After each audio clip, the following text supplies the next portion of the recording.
कभी कभी आपकी सिचुएशन की वजह से आपको लगता है ये जिंदगी बहुत ही खराब है और इस जिंदगी में कुछ भी नहीं रखा। आपके फ्यूचर में क्या होगा इसका आप सेंस नहीं बना पाते। बहुत सारी आपकी प्रॉब्लम्स इकट्ठा आपको घेर लेती है। आपको मर जाना चाहिए ऐसा आपको लगता है। पर जब आप जिंदगी की तरफ और एक कदम बढ़ाते हैं तो ये इजी होता जाता है। नेक्स्ट कदम जब आप बढ़ाते हैं तभी पहले कदम से और भी इजी होता है। आपकी जो प्रॉब्लम्स होती है वो वहाँ रहती है पर इनकी इंटेंसिटी दिन ब दिन कम होती जाती है। इसी एक स्ट्रॉन्ग मैसेज के साथ आज की मूवी आती है होप 2013 की कोरियन एक ड्रामा मूवी है। इसकी IMDb रेटिंग 8.3 है और बहुत ही अच्छा एक स्ट्रॉन्ग मैसेज मूवी देती है। ये मूवी फैमिली के बारे में है। इसमें जो छोटी लड़की होती है उसके साथ एक हादसा हो जाता है। इसके बाद ये फैमिली कैसे कोप करते हैं इसके अबाउट ही मूवी है और इसके बीच में हमें बहुत सारे मैसेजेस से मूवी दे जाती है। तो चलिए शुरू करते हैं। मूवी स्टार्ट होती है और हमें एक जनरल स्टोर दिखता है। इसका नाम होप होता है। होप के मदर और फादर ने उनके स्टोर का नाम होप रखा होता है। फिर हमें होप के जो मदर एंड फादर है इनकी लाइफ की एक झलक दिखती है। होप की आज पेरेंट्स टीचर मीटिंग होती है तो इसी वजह से उसके फादर वहाँ नहीं जा सकते।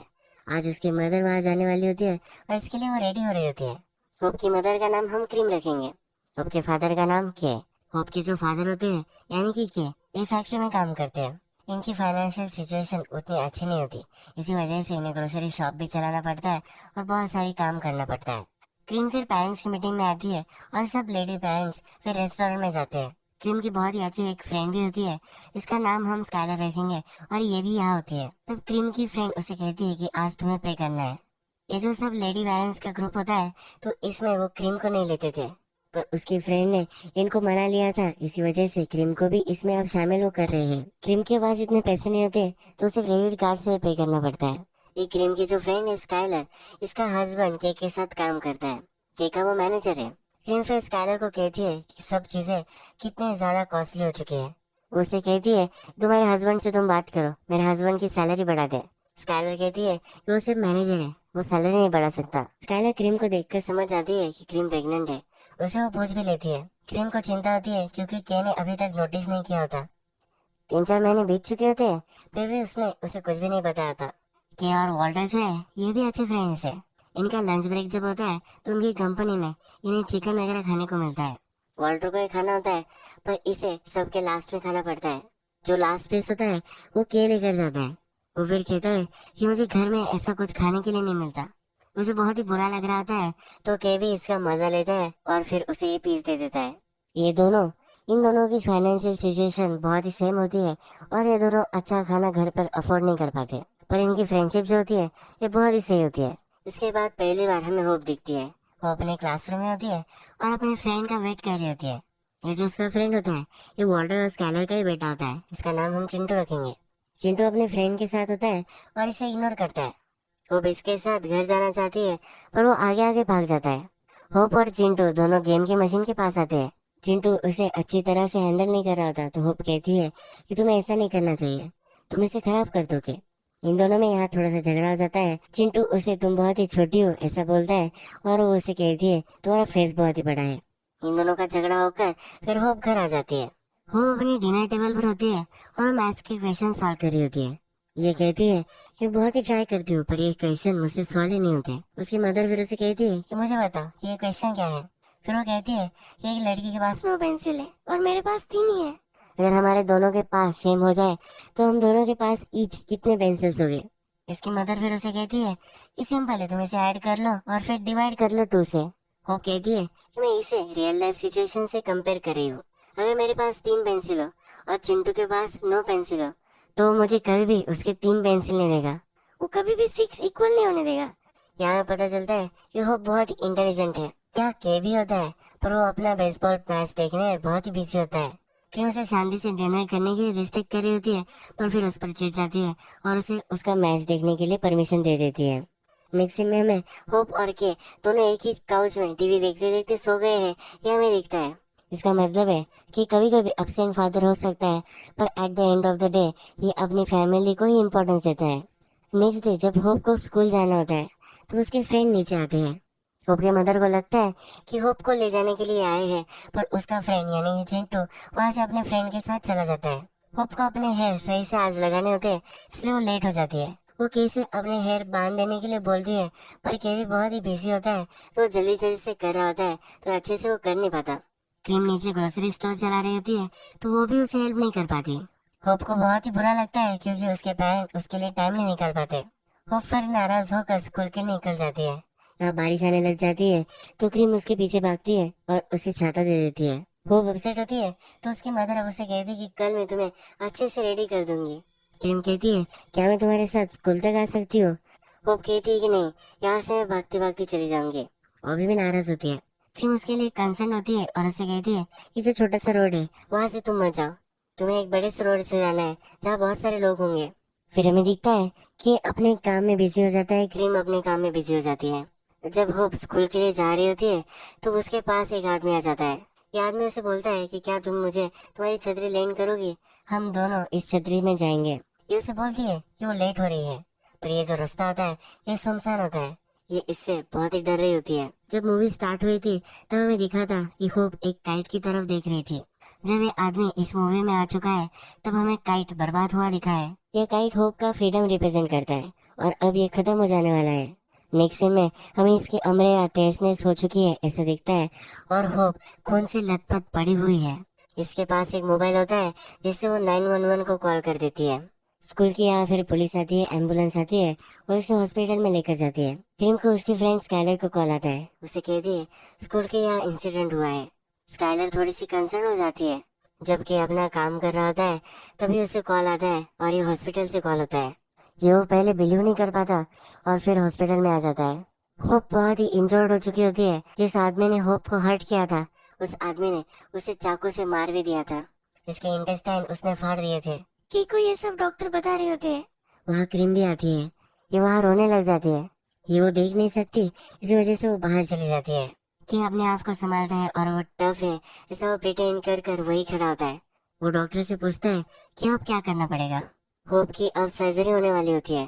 कि फिर डी2 के पास आता है। डी2 को जिस आदमी ने ये सब किया है, इसके फिंगरप्रिंट्स मिल चुके हैं, बहुत सारे एविडेंस इनको मिल चुके हैं। डी2 उसे अश्योर करता है कि होप के साथ इसने जो भी किया है उसे हम ढूंढ लेंगे। कि जब क्रीम के पास आकर बैठ जाता है, तो क्रीम अपने आप को दोष दे रही होती है। वो कहती है कि मैंने ही उसे उस बड़े से रोड से जाने के लिए बोला था। उसे कहता है कि ऐसा मत सोचो। क्रीम फिर बोलती है कि मुझे स्काइलर को कॉल आया था। क्या उसे पता था? क्रीम को फिर स्काइलर का बहुत ही गुस्सा आ जाता है और वो कैसे कहती है कि अगर उसने कुछ भी किसी को बताया तो मैं उसे मार दूंगी। एक नर्स ऑपरेशन थिएटर से आती है और के को लेकर जाती है। के को डॉक्टर बताते हैं कि होप की जो इंजरी है वो बहुत ही सीरियस है। इसका जो गुदा है वो हमें निकालना पड़ेगा। ये कभी भी नॉर्मली टॉयलेट नहीं कर पाएगी। इसे हमेशा एक आर्टिफिशियल ऑर्गन के साथ ही रहना पड़ेगा। कि उसे कहता है कि प्लीज मेरी बेटी को बचा लो। अब होप का ऑपरेशन हो जाता है और कि और क्रीम उसे मिल सकते हैं। क्रीम जब इसे देखती है तो रोने लग जाती है और वहां से वो चली जाती है। कि फिर होप से मिलने आता है। वो होप को बताता है कि तुम बहुत ही जल्द ठीक हो जाओगी। होप कहती है तुम यहाँ कैसे आ गए, तुम्हारे वर्क का क्या हुआ? के कहता है कि मैं हमेशा तुम्हारे पास ही हूँगा। होप अपनी मदर के बारे में पूछती है। ये कहता है कि हम टर्न्स में आने वाले हैं। होप जिस आदमी ने उसका रेप किया था इसका डिस्क्रिप्शन देने लग जाती है। कि कहता है कि अभी तुम्हें ये करने की जरूरत नहीं है। होप कहती है कि जिसने भी ये किया है इसको जेल होनी चाहिए, इसको सजा होनी चाहिए। अगर मैं सो गई तो मैं भूल सकती हूँ, इसलिए वो ये स्टेटमेंट दे रही होती है। नेक्स्ट सीन में हमें डिटेक्टिव के पास के आया हुआ दिखता है। डिटेक्टिव के पास जिसने किया है उसके फिंगरप्रिंट से वो कौन है ये पता चल चुका है, पर उसके खिलाफ ये एक वारंट नहीं निकलवा सकते। ये जो एविडेंस है ये इनफ नहीं है। कि उस पर चिढ़ गया होता है। डिटेक्टिव उसे कहता है कि अगर तुम्हें उसे पकड़वाना है तो होप को स्टेटमेंट देना होगा। होप को स्टेटमेंट देना है। ये कि अब क्रीम को समझाता है। क्रीम कहती है कि तुम ऐसा कैसे कर सकते हो, वो अभी अभी तो उसने एक्सपीरियंस किया है और फिर से तुम उसे रिमेम्बर करने के लिए बोलोगे। ये उसे ना बोल रही होती है कि इसके लिए मान नहीं रहा होता। यहाँ एक पुलिस होती है तो क्रीम को समझाने के लिए कहती है कि तुम्हें एक साइकोलॉजिस्ट की जरूरत है। ये जो सिचुएशन ये बहुत ही टफ है और होप को भी और तुम दोनों को भी इसकी जरूरत है। क्रीम वहां से चली जाती है। ये पुलिस फिर के को कहती है तुम घर जाओ और जो होप के जनरल्स वगैरह लेकर आओ। होप की अब जो नई थेरेपिस्ट होने वाली होती है इसने पूछा होता है कि जब घर जाता है तो होप की ड्राइंग्स बुक वगैरह देखता है। उसे एक कार्टून कैरेक्टर कोकोमोंग ये बहुत ही अच्छा लगता है। उसके लिए खिलौना वो लेकर आता है। जो थेरेपिस्ट होती है अब वो के और क्रीम के साथ बात करी है। वो कहती है कि अगर होप का अब हम अभी स्टेटमेंट लें तो इसके लिए बहुत ही हार्ड हो सकता है। वो अभी साइकोलॉजिकली अनस्टेबल है, ये जो भी हमें कहेगी ये कोर्ट में इतना होल्ड नहीं करेगा। के को वारंट निकलवाना ही होता है तो उसे फोर्स कर रहा होता है। ये थेरेपिस्ट कहती है दोनों पेरेंट्स अगर मुझे सहमति नहीं देंगे तो मैं नहीं करूंगी। के फिर क्रीम को बताता है कि होप को ही चाहिए, उसे गुनहगार को पकड़ना है। क्रीम भी फिर इसके लिए मान जाती है और हमें फिर ये थेरेपिस्ट होप का स्टेटमेंट लेती हुई दिखती है। वो कैमरे में प्रूफ करती है कि होप अपनी होशो आवाज में है। उसे बहुत सारी तस्वीरें दिखाती है और इसमें से उसे सिलेक्ट करने के लिए बोलती है जिस आदमी ने उसके साथ ये किया था। होप भी उस आदमी को पहचान लेती है। जब वो थेरेपिस्ट घर जा रही है तो वो के और क्रीम को कहती है कि तुम्हें भी मेरी जरूरत पड़ेगी। होप अब स्टेबल लग रही है पर वो बाद में चिल्लाने लग सकती है। वो अपना कार्ड उन्हें दे देती है। क्रीम इस पर चिढ़ जाती है और कहती है कि जो चीज अब तक हुई नहीं है तुम हमें क्यों डरा रही हो। वो उसे निकल जाने के लिए बोलती है।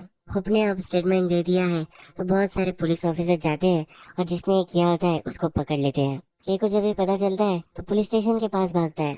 वहाँ ऑलरेडी बहुत सारे न्यूज रिपोर्टर्स वगैरह आए हुए होते हैं और डायरेक्ट उसे नहीं मिल पाता। जब वो हॉस्पिटल आता है उसके फ्रेंड का यानी कि वॉल्टर का उसे कॉल आता है। वॉल्टर से पूछता है कि होप कैसी है। वो बहुत ही कंसर्न होता है। वो बोलता है कि टीवी के सामने हॉस्पिटल पे बहुत सारे जर्नलिस्ट वगैरह हैं, मैं बहुत ही डर चुका हूँ। केक को पता नहीं होता कि वहाँ मीडिया पहुंच चुकी है। वो भागता है और होप के पास आ जाता है। होप को अब उन्हें शिफ्ट करना पड़ता है। वो एक प्राइवेट रूम में उसे लेकर जाते हैं। जब वो जा रहे होते हैं तो रिपोर्टर उन्हें घेरने की कोशिश करते हैं। किम उन्हें रोके रखती है और के उसे एक प्राइवेट रूम में लेकर जाता है। होप को बेड में रखता है पर उसे वहाँ टॉयलेट आ जाती है। के फिर इस सब टॉयलेट को साफ करने लग जाता है। उसके पैर वो पकड़ता है पर ये होप के लिए बहुत ही अनकंफर्टेबल होता है। जो इंसिडेंट उसके साथ हुआ है इसे वो याद करने लग जाती है।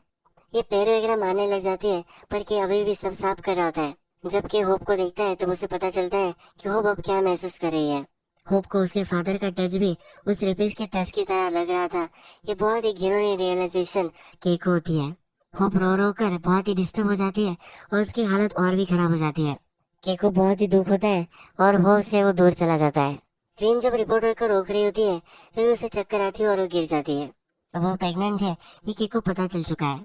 जो उसे पूछता है मुझे तुम कब बताने वाली थी, क्या तुम्हें ये बच्चा नहीं चाहिए था। क्रीम कहती है कि मैं सिर्फ भूल गई थी। रात में फिर होप से मिलने के आता है पर उसने अपना फेस कवर कर लिया होता है। कि उसे बताता है कि अब उसे सिबलिन होने वाला है। कि उससे पूछता है कि क्या तुम एम्बैरेस्ड हो। ये सही होता है तो इसी वजह से वो वहां से चला जाता है। होप उसे अब देख भी नहीं पा रही, इससे वो बहुत ही डिस्टर्ब होता है। की को फिर आइडिया आता है। होप को जो टॉय अच्छा लगता है उसी चीज का बलून उसके पास होता है। ये पहनने की कोशिश वो करता है। ये पहन कर वो होप से बात कर सकता है ये उसे लगता है। ये वो ट्राई करता है पर ये सक्सेसफुल नहीं हो पाता। होप के जो हॉस्पिटल बिल होते हैं ये भी बहुत ही ज्यादा होते हैं। ये क्रेडिट कार्ड पर ये सब वो पे कर रहा होता है। वॉल्टर का केक को कॉल आता है। उसे कहता है कि मुझे पता है कि तुम्हें पैसों की जरूरत होगी। उसे पैसे देने के लिए ऑफर करता है। के ले नहीं रहा होता। वॉल्टर बोलता है कि मेरे पैसे तुम्हें देने के लिए क्या मुझे गिड़गिड़ाना पड़ेगा। वॉल्टर फिर उसे पैसे दे देता है। आज जो कल्प्रिट था उसकी कोर्ट में हियरिंग होने वाली है। के वहां जाने वाला होता है। वो क्रीम को कहता है कि तुम यही रहोगे, तुम यहाँ से हिलोगी नहीं।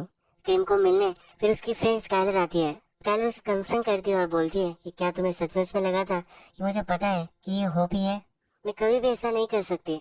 तो फिर उसे कहती है कि मैं बहुत ही पहले तुम्हें मिलने आने वाली थी, तुमने कहा था कि तुम मुझे मार दोगी इसलिए मैं नहीं आई।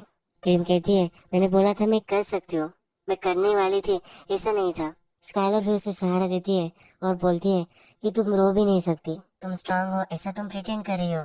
फिर ये दोनों मिलकर रोने लग जाते हैं। उसने उसके लिए खाना लाया होता है, ये उसे वो फिर खिलाती है। जब हियरिंग में होता है तो इस कल्प्रिट के लॉयर अब अपनी गवाही दे रहे होते हैं। वो कहता है कि मेरे क्लाइंट को पता भी नहीं है कि उसने किया भी है या नहीं। वो बहुत ही ड्रंक था और वो कंस्ट्रक्शन वर्कर है तो वहां से वो आता जाता रहता है। पिछले दिन जब वो अपने जॉब से घर आया उसके बाद से उसने क्या भी किया है उसे कुछ भी नहीं पता है।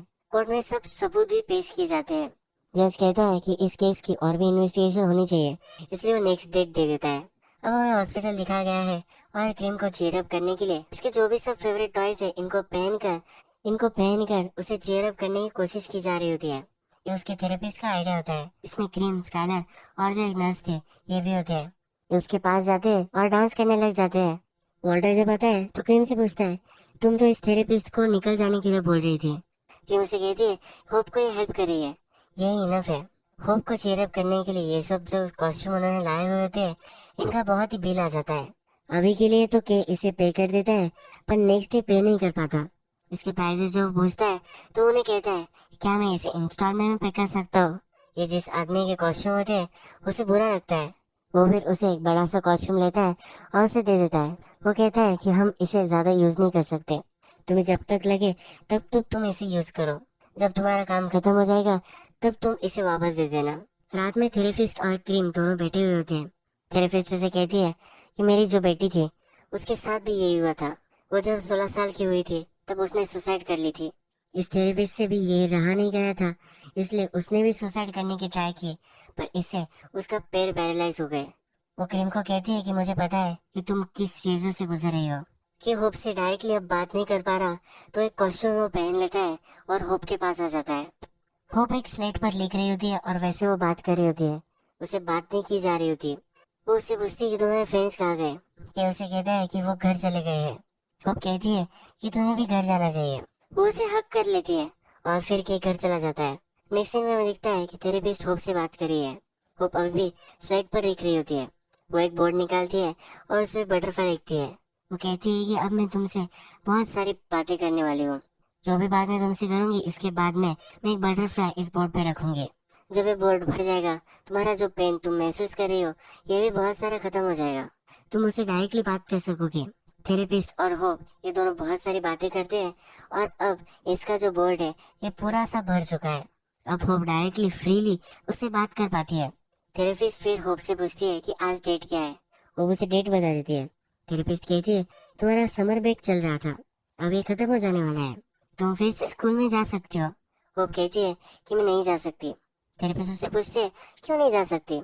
होप कहती है कि मैं एम्बेरस्ड हूँ, मैं फिर से अपने फ्रेंड के साथ नहीं मिल सकती। उस दिन क्या हुआ वो मेरे फ्रेंड को नहीं बता सकती। उसे लग रहा था कि उसके फ्रेंड्स को सब पता है कि उस दिन क्या हुआ था। होप के जो भी सब फ्रेंड्स होते हैं, क्लासमेट होते हैं, ये उसकी शॉप पर आते हैं और इस शॉप बंद होती है तो इसके ग्लास पर उसके लिए ग्रीटिंग्स कार्ड लिखते हैं। बहुत सारी अच्छी अच्छी चीजें इसे चीयर अप करने के लिए लिख कर जाते हैं। ये थेरेपिस्ट उससे पूछती है कि क्या चीजें हैं जो तुम मिस करती हो। वो कहती है कि मैं क्लासरूम में जाना मिस करती हूँ, मेरे पेरेंट्स वर्क नहीं कर सकते, ये भी मुझे बहुत ही बुरा लग रहा है, बहुत सारे पैसे मेरे ट्रीटमेंट में जा रहे हैं, ये भी गलत है। इसके पैरेलल सीन में हमें देखता है कि के इंटरनेट पर सर्च कर रहा होता है कि वो अपने बेटी से कैसे बात कर सकता है। उसे बहुत ही प्रॉब्लम अब आ रही होती है। वो फिर थेरेपिस्ट से उस दिन के बारे में बात करती है। वो कहती है कि मैं वहां से निकल जाऊँ ऐसा मुझे लगा था, पर स्ट्रीट पर कोई भी नहीं था, उस आदमी को मुझे हेल्प करनी चाहिए ऐसा भी मुझे लगा था। वो कहती है कि मुझे लगा था कि सब लोग मुझे अप्रिशिएट करेंगे, पर वो अब मुझे ही ब्लेम कर रहे हैं। वो फिर कहती है कि मुझे स्कूल जाकर मेरा होमवर्क करना है, जब मेरा ब्रदर या सिस्टर बॉर्न होगी तो मुझे उसे पकड़ना है। वो आर्टिफिशियल ऑर्गन के साथ रहती है तो इसे अब डर लग रहा होता है कि जब बेबी आएगा तो उसे वो गंदा कर देगी। उसे यह भी लगता है कि जो बेबी आएगा वो उससे क्यूट होगा तो उसके पेरेंट उससे ही प्यार करेंगे। वो थेरेपिस्ट से कहती है कि कभी कभी मुझे लगता है कि मैं अगर आंख बंद कर लूंगी और जब ये खोलूंगी तो सब ठीक हो चुका होगा, पर कुछ भी कभी भी नहीं बदलता। वो कहती है कि कभी कभी मुझे लगता है कि मैं इस दुनिया में आई ही क्यों हूँ। हम पैरेलल सीन्स में दिखाया जाता है कि के बहुत ही एफर्ट कर रहा है। वो एक कॉस्ट्यूम पहनता है और हर रोज होप से मिलने आता है। होप की जो भी सिचुएशन होती है उसे देखने के लिए वो उसके रूम में आता है, पर उसके सामने वो नहीं आता। जब भी उसके सामने आता है तो कॉस्ट्यूम में ही आता है। अब टाइम गुजर चुका है, होप अब घर आ सकती है। होप का बर्थडे भी वो हॉस्पिटल में ही सेलिब्रेट करते हैं और अब उसे ये घर लेकर जाने वाले होते हैं। होप अब घर आने वाली है तो क्रीम उसके लिए घर रेडी करती है। होप अभी भी उसके फादर से बात नहीं कर पा रही होती है, तो इसी वजह से जब उसे वो घर लेकर जा रहे होते हैं तो उसने एक पर्दा बनाया होता है। होप उसे देख ना पाए इसलिए उसने ये किया होता है। होप जब गाड़ी में होती है, जिस स्ट्रीट भी उसके साथ ये हंसता हुआ था ये स्ट्रीट उसे दिखती है। वो बहुत ही अनकंफर्टेबल महसूस करने लग जाती है और वो उल्टी भी कर देती है। जब वो घर पहुंचती है तब उसे दिखता है कि उसके फ्रेंड्स ने उसके लिए कितने कार्ड्स वगैरह लगाए हैं। नेक्स्ट दिन की शॉप के बाहर बैठा हुआ होता है, वहाँ चिंटू आता है। तो उसे पूछता है कि क्या होप घर पर आ चुकी है। क्या कहता है कि तुम तो उससे के साथ नहीं खेलते थे, तुम अब उससे क्यों मिलना चाहते हो? चिंटू कहता है कि वैसा कुछ भी नहीं था, लोग कुछ भी अफवाह फैलाते हैं। चिंटू फिर बोलता है कि मैं पागल होने लग गया हूँ। वो रोने लग जाता है। वो कहता है कि अगर उस दिन मैं उसके साथ गया होता तो उसके साथ ही नहीं होता। कि उसे पास बुलाता है, उसे हक करता है और कहता है कि प्लीज मत रो। उसे भाई बहुत सारी कैंडी वो उसे देता है। नेक्स्ट दिन होप को फिर स्कूल जाना होता है। क्रीम को स्कैनर कॉल करती है और कहती है कि मैं होप को स्कूल लेकर जाऊंगी। उसे सपोर्ट की आज जरूरत होगी, इसलिए वो ये करने वाली होती है।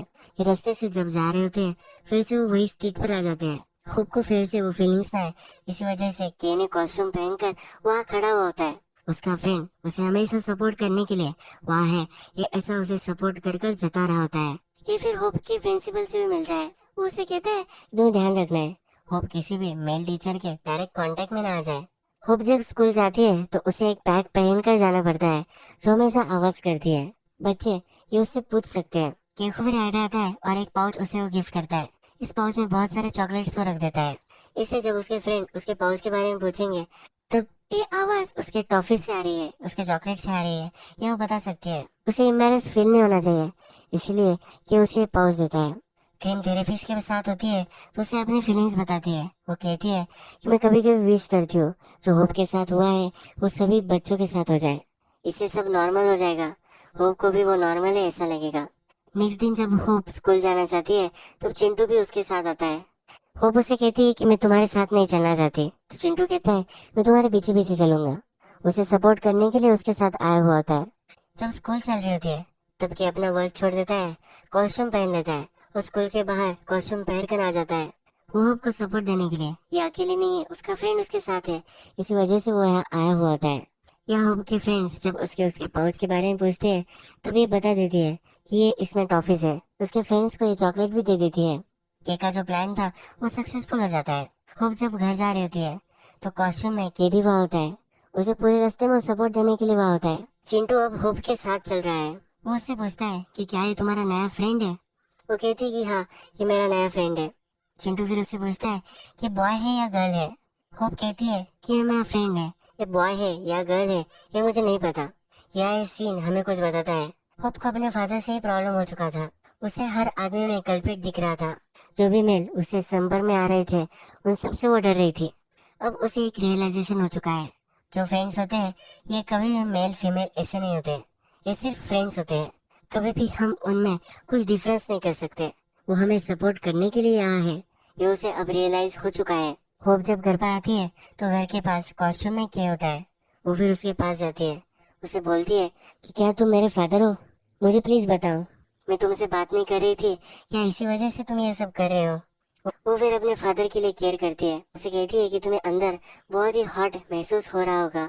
ये जो कॉस्ट्यूम होता है इसमें आदमी बहुत ही सेट करता है, इसमें रहना बहुत ही अनकंफर्टेबल होता है। कि उससे कुछ भी बात नहीं कर रहा होता। वो फिर उसे घर लेकर आती है और अपनी मदर के पास लेकर आती है। क्रीम पूछती है कि ये क्या है। क्रीम फिर के का मास्क उतारती है। होप उसके पास जाती है और उसे बहुत सारा पसीना आया हुआ होता है, वो सब वो पोंछती है। कि जब अपने काम पर होता है तब उसे डिटेक्टिव को कॉल आता है। डिटेक्टिव उसे कहता है कि जो गुनहगार था उसने एक पिटीशन जाहिर की है। वो कह रहा था कि वो ड्रंक था और उसे कुछ भी याद नहीं है, वो मेंटली अनस्टेबल भी है, ऐसा भी वो कह रहे हैं। होप ने जो टेस्टिमोनी दी थी तो वो बहुत ही इंजर्ड थी, वो बहुत ही हाई मेडिसिन पर थी, तो उसकी टेस्टिमोनी अब होल्ड नहीं कर रही। इस कल्प्रिट को अब बहुत ही कम सजा होने वाली होती है। के फिर उससे मिलने जाता है। के उससे पूछता है कि जो भी तुम कह रहे हो क्या ये सच है। वो बोलता है कि हाँ, मैं जितना भी ट्राई करता हूँ रिमेम्बर करना, पर मैं रिमेम्बर नहीं कर पाता। वो बोलता है कि अगर मैंने सचमुच में किया है तो मैं जेल में ही होना चाहता हूँ, पर मुझे सचमुच में कुछ भी याद नहीं आ रहा। केक को भी ये सब बिलीव होने लग जाता है, पर ये फिर उसे कहता है क्या हम सेटल कर सकते हैं। उसे कहता है कि जब मैं जेल से निकलूंगा तो मैं वर्क करने लग जाऊंगा, तो मैं तुम्हें पे कर सकता हूँ। इसे सब कुछ याद होता है तो के उस पर बहुत ही चिढ़ जाता है। कल्प्रिट फिर बोलता है कि तुम मुझसे डर कर रहो, मुझे अब बहुत कम सजा होगी और जब मैं वापस आऊंगा तभी भी तुम यही रहोगे, मैं तुम्हें हर्ट कर सकता हूँ। कि फिर इस पर ज्यादा ही चिढ़ जाता है, कुर्सियां वगैरह वो फेंकने लग जाता है। कि जब अपने फ्रेंड वॉल्टर के साथ गाड़ी में बैठा हुआ होता है तो उसे कहता है कि मुझे पता है कि तुम कैसा फील कर रहे हो, पर इस सिचुएशन को तुम्हें तुम्हारे साथ एक एक्सीडेंट हुआ है ऐसा तुम्हें ट्रीट करना चाहिए, ये किसी के भी साथ हो सकता था। कि इसे एग्री नहीं करता और कहता है कि प्लीज गाड़ी रोक दो। वो अपने फ्रेंड से भी बात नहीं करना चाहता, वो अकेला ही चलने लग जाता है। जब रात होती है तो के क्रीम को बताता है कि जो कल्प्रिट है वो 8-9 सालों में जेल से निकल सकता है। वो उसे पूछता है कि क्या तुम्हारे पास मेरा इंश्योरेंस है। क्रीम बोलती है कि तुम ऐसा क्यों बोल रहे हो, तुम मेरे साथ ही रहने वाले हो। क्रीम पूछती है कि तुम ऐसा क्यों बोल रहे हो, तुम कहीं भी नहीं जाने वाले। के कहता है कि जो कल्प्रिट है अब उसे मैं मार देने वाला हूँ, अगर उसे बहुत ही कम सजा होगी तो मैं सहन नहीं कर पाऊंगा। इसमें उसे कुछ भी हो सकता है, इसलिए वो इंश्योरेंस के बारे में बात कर रहा होता है। नेक्स्ट दिन फिर कोर्ट चलता है। इस कोर्ट में होप को भी बुलाया जाता है। होप को उसे आइडेंटिफाई करने के लिए बोला जाता है। सब सबूत पेश किए जाते हैं, पर जो कल्प्रिट था उसने पिटीशन जाहिर किया था कि वो ड्रंक था और उसे कुछ भी याद नहीं है। इसने ये किया है, ये तो फिक्स है, तो इसलिए जज बोलता है कि इसे सजा तो होनी ही चाहिए। पर इसने ये किया था तब वो होश में था, ये हमें पता नहीं है। इसी वजह से उसे बहुत ही कम सजा, सिर्फ 11 साल की सजा उसे हो जाती है। कोर्ट रूम में सब लोग जो होते हैं ये सब बहुत ही चिढ़ जाते हैं। के का फ्रेंड वॉल्टर फिर खड़ा हो जाता है और कहता है ये ऐसा कैसे जस्टिस है, अगर वो ड्रंक था तो इससे क्या फर्क पड़ता है, तो फिर ड्रंक एंड ड्राइव का भी केस नहीं होना चाहिए। क्रीम भी अंदर आ जाती है। वो जज से बोलती है कि सिर्फ 11 साल, 11 साल के बाद होप किस एज की होगी, वो फिर से उसे मिल सकता है, कैसे आप ये सब होने दे सकते हो। वो वही कोर्ट रूम में रोने लग जाती है। ये भी रो रहा होता है, पर अब ये सहन नहीं कर पा रहा। वो एक चीज उठाता है और उस कल्प्रिट के सर पर वो मार कर उसे मार देने वाला होता है। ये वो कर ही रहा होता है, तभी होप उसका पैर पकड़ लेती है। होप रो रो कर कहती है कि प्लीज हम घर चलते हैं। उसने बहुत सारी चीजें अपनी लाइफ में लॉस कर दी है, वो अपने फादर को भी लूज नहीं करना चाहती। जब रात थी तब उसने सुना था कि उसके फादर क्या करने वाले थे, इसी वजह से अपने फादर को रोक लेती है। ये भी रुक जाता है, उसे अपनी गोद में उठाता है और घर लेकर जाता है। अब बहुत सारा टाइम गुजर चुका है और क्रीम की डिलीवरी भी हो चुकी है। उसे एक ब्रदर होता है, अपने ब्रदर को देखकर वो बहुत ही खुश होती है। स्काइलर वॉल्टर भी वहाँ होते हैं। वो उससे पूछते हैं इसका नाम आप क्या रखने वाले हो। के बोलता है कि मैंने होप का नाम रखा था। अब होप उसके ब्रदर का नाम रखेगी। होप अपने ब्रदर का नाम हैप्पी रखती है। ये कहते हैं कि हैप्पी का सर बहुत ही बड़ा होने वाला है। किम फिर चिंटू को चिढ़ाती है, वो कहती है कि चिंटू के जितना बड़ा ये नहीं होगा। हमें यहाँ पता चलता है कि होप अब अच्छी तरह से रिकवर हो चुकी है। जब होप स्कूल में होती है तब उसे स्कूल में होना अच्छा नहीं लगता, तो वो स्कूल से निकल जाती है। वो फिर हमें बोलती है कि मेरे फ्रेंड्स मुझे पूछेंगे कि मैं स्कूल से क्यों निकल गई थी, पर वो उसे अब इतना फर्क नहीं पड़ रहा, वो उसे कुछ ना कुछ तो बता ही देगी। वो घर आती है और उसने अब बहुत सारे टॉयज बनाए होते हैं, अपने हाथों से उसने क्रिएट किया होता है। वो हमसे कहती है कि मेरे फादर जिस तरह से काम करते हैं वैसा भी मैं काम कर सकती हूँ, मुझे चीज बनाना अच्छा लगता है। उसने अपने ब्रदर के लिए ये सब चीजें बनाई होती है। अपने ब्रदर के पास आकर वो उसे एक एरोप्लेन देती है।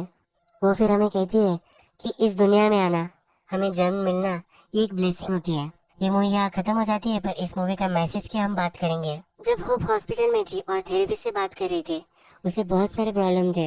वो स्कूल में कैसे जाएंगी, उसके फ्रेंड्स को क्या बोलेगी, वो स्कूल में कैचअप कैसे करेगी, उसके जो अपने फादर के साथ रिलेशनशिप है वो भी बहुत ही कॉम्प्लिकेटेड हो चुकी थी। वो अपने फादर से बात नहीं कर पा रही थी। उसके साथ जो भी हुआ था इसकी वजह से उसे लग रहा था कि वो जिंदा ही क्यों है, वो इस दुनिया में उसने जन्म ही क्यों लिया था। इस माइंडसेट में वो थी। जब वो घर आई थी उसके फ्रेंड्स ने उसको चीयर अप करने के लिए उसके लिए बहुत सारे ग्रीटिंग्स कार्ड लाए थे। जो चिंटू था उसे सपोर्ट करने के लिए हर वक्त वहाँ था। जब वो उसके साथ चलना भी नहीं चाहती थी फिर भी उसके पीछे वो चल रहा था। होप को चिंटू का सपोर्ट या उसके फ्रेंड्स का सपोर्ट ये इनफ नहीं था। जब उसके फादर कॉस्ट्यूम में आते थे तब उसे बहुत ही अच्छा लगता था, लाइफ से जूझने का उसे मोटिवेशन मिलता था। उसे हमेशा से पता था कि उसके फादर ही है जो उसे सपोर्ट कर रहे हैं। उसके साथ ये जो सब हुआ था ये एक आदमी ने किया था, पर हर आदमी उसी तरह से बुरा होगा। जो भी लोग उससे मिलेंगे वो भी उसी तरह से बुरे होंगे, ऐसा कुछ भी रिस्ट्रिक्टेड नहीं है। लोग जब अच्छे होते हैं, जब वो आपके फ्रेंड बन जाते हैं तो वो कभी भी आपको हर्ट नहीं कर सकते। हॉस्पिटल में अपने ब्रदर से वो जब पहली बार मिली थी, वहाँ एक फोटो फ्रेम थी जिस पर लिखा था कि जो लोग सबसे अकेले होते हैं वही सबसे काइंड होते हैं, जो सबसे दुखी होते हैं वही ब्राइटेस्ट होते हैं। इस कोट से हमें पता चलता है कि होप के साथ अब ये सब चीजें हो चुकी है, पर वो अब अपने लाइफ के प्रति बहुत ही पॉजिटिव है। वो अब चीजें बना रही थी अपने ब्रदर के लिए, उसने टॉयज बनाए थे। उसने कहा था कि वो अपने फादर की तरह है, वो चीजें कंस्ट्रक्ट कर सकती है। उसने अपने ब्रदर को एक एरोप्लेन गिफ्ट किया था। हम जैसे मूवी के फर्स्ट में देखा था, एक काइट उसका फ्रीडम रिप्रेजेंट करता है और जो कल्प्रिट था उसने उसका फ्रीडम ले लिया था। उसे सजा दिलवाना चाहती थी और उसमें वो कंज्यूम हो चुकी थी। उसे अपना फ्रीडम फिर से मिल नहीं पा रहा था। जब अब बहुत सारा टाइम गुजर चुका है, अब वो लाइफ के प्रति पॉजिटिव हो चुकी है, तब उसे अपना फ्रीडम वापस मिल चुका है। उसके लाइफ में अभी भी प्रॉब्लम है, तो अब वो डट के सामना करने वाली है। उसके फादर उसके साथ है, उसकी फैमिली उसके साथ है, उसके फ्रेंड्स हमेशा उसे हेल्प करेंगे। जब भी आपको लाइफ में लगता है कि कुछ भी सही नहीं होने वाला, तब आप एक स्टेप लेते हैं और उसके बाद जब आप अलग और एक स्टेप लेते हैं तब लाइफ ज़रा इजी हो जाती है। जैसा टाइम बीतता जाता है तब और भी ये सब चीज़ें आसान होती जाती है। कितनी भी बुरी चीजें आपके साथ हो, फिर भी आप इससे निकल सकते हो। एक ब्यूटीफुल मैसेज देकर ये मूवी हमें इंस्पायर कर कर चली जाती है। अगर आपको भी ये मूवी अच्छी लगी होगी तो प्लीज इस वीडियो को लाइक कर दीजिएगा। बहुत सारी ऐसी मूवी में लेकर आता रहता हूँ, तो प्लीज मेरे चैनल को सब्सक्राइब भी कर दीजिए और बेल नोटिफिकेशन आइकॉन भी दबा दीजिएगा। हम फिर से मिलेंगे और एक नई मूवी के साथ। तब तक के लिए थैंक यू और आप अपने आप का ख्याल रखिए।